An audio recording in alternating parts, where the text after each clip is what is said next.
حضرت سلیمان علیہ السلام، وہ بادشاہت جو کسی اور کو نہ ملی۔ زمین پر بہت سے بادشاہ گزرے، تخت، تاج، لشکر، خزانے، لیکن تاریخ انسانیت میں ایک بادشاہت ایسی بھی آئی جو صرف طاقت نہیں بلکہ نبوت، عدل، حکمت اور اللہ کی خاص عطا کا مظہر تھی۔ یہ وہ بادشاہت تھی جس کے سامنے ہوائیں جھکتی تھیں، جن تابع تھے اور پرندے صفیں باندھ کر سایہ کرتے تھے۔ یہ داستان ہے حضرت سلیمان علیہ السلام کی، اللہ کے نبی اور ایسی سلطنت کے مالک جس کی مثال نہ پہلے تھی نہ بعد میں۔ حضرت سلیمان علیہ السلام اللہ کے نبی حضرت داؤد علیہ السلام کے فرزند تھے۔ قرآن ہمیں بتاتا ہے کہ سلیمان نے اپنے والد کی وراثت پائی، اور یہاں وراثت سے مراد مال یا تخت نہیں بلکہ نبوت، علم اور حکمت تھی۔ اللہ تعالیٰ فرماتا ہے، اور سلیمان داؤد کا وارث بنا۔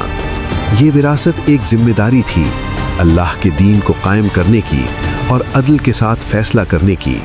حضرت سلیمان علیہ السلام نے وہ دعا مانگی جو کسی اور نبی یا بادشاہ نے نہ مانگی۔ انہوں نے اللہ کے حضور عرض کیا، اے میرے رب، مجھے بخش دے اور مجھے ایسی بادشاہت عطا فرما جو میرے بعد کسی کو نصیب نہ ہو۔ یہ غرور نہیں تھا، یہ اللہ کی قدرت کے ظہور کی درخواست تھی، اور اللہ نے یہ دعا قبول فرما لی۔ اللہ نے حضرت سلیمان علیہ السلام کو وہ علم عطا فرمایا جو عام انسانوں کے بس میں نہ تھا۔ انہیں پرندوں کی زبان سکھائی گئی۔ وہ جانتے تھے کہ پرندے کیا کہتے ہیں، کیا سمجھتے ہیں اور کیا پیغام دیتے ہیں۔ سلیمان علیہ السلام خود فرماتے ہیں، ہمیں پرندوں کی بولی سکھائی گئی ہے اور ہمیں ہر چیز میں سے حصہ دیا گیا ہے۔ یہ اللہ کا کھلا فضل تھا۔ حضرت سلیمان علیہ السلام کا لشکر معمولی نہ تھا، اس میں انسان بھی تھے، جنات بھی اور پرندے بھی، سب نظم و ضبط میں، صفوں میں، بغیر کسی انتشار کے۔ قرآن بتاتا ہے کہ ہر ایک کو اس کی جگہ پر روکا جاتا تھا۔ یہ ایک ایسی فوج تھی جو طاقت کے ساتھ اطاعت کی علامت تھی۔ ایک موقع پر حضرت سلیمان علیہ السلام اپنی فوج کے ساتھ سفر کر رہے تھے کہ ایک وادی آئی، چیونٹیوں کی وادی۔ ایک چیونٹی نے باقی چیونٹیوں کو خبردار کیا، اپنے بلوں میں داخل ہو جاؤ، کہیں سلیمان اور اس کا لشکر تمہیں کچل نہ دے اور انہیں خبر بھی نہ ہو۔ حضرت سلیمان علیہ السلام نے یہ بات سن لی، وہ مسکرا دیے اور فوراً اللہ کا شکر ادا کیا۔ یہ مسکراہٹ طاقت کی نہیں، عاجزی کی تھی۔ وہ جانتے تھے کہ یہ سب اللہ کی نعمت ہے۔ حضرت سلیمان علیہ السلام کی سلطنت میں جنات بھی کام کرتے تھے۔ وہ اللہ کے حکم سے سلیمان کے تابع تھے۔ کوئی عمارت بناتا، کوئی سمندر سے موتی نکالتا، کوئی بھاری کام سر انجام دیتا۔ جو نافرمانی کرتا اسے سخت عذاب کا سامنا ہوتا۔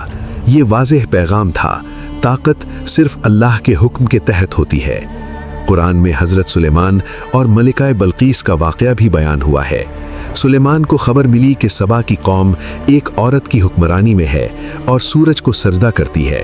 انہوں نے فوراً دعوت توحید دی، نہ جبر نہ جنگ بلکہ حکمت، خط اور دلیل۔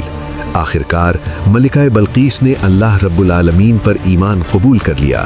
یہ فتح تلوار سے نہیں، حق سے ہوئی۔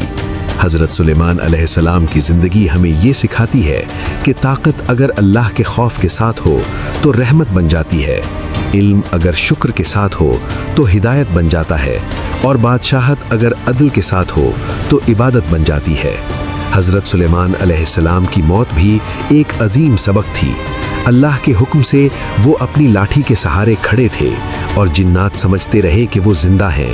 جب دیمک نے لاٹھی کو کھایا اور جسم زمین پر گرا، تب جنات پر واضح ہوا کہ وہ غیب نہیں جانتے۔ اگر جانتے ہوتے تو اس مشقت میں نہ رہتے۔ یہ اللہ کا فیصلہ تھا کہ غیب کا علم صرف اللہ کے پاس ہے۔ یہ تھی حضرت سلیمان علیہ السلام کی داستان، ایک نبی، ایک بادشاہ اور اللہ کی قدرت کا زندہ نشان۔ ایسی بادشاہت جو دوبارہ کبھی نہ آئی، اور ایسی یاد جو قیامت تک انسان کو عاجزی، شکر اور اطاعت سکھاتی رہے گی۔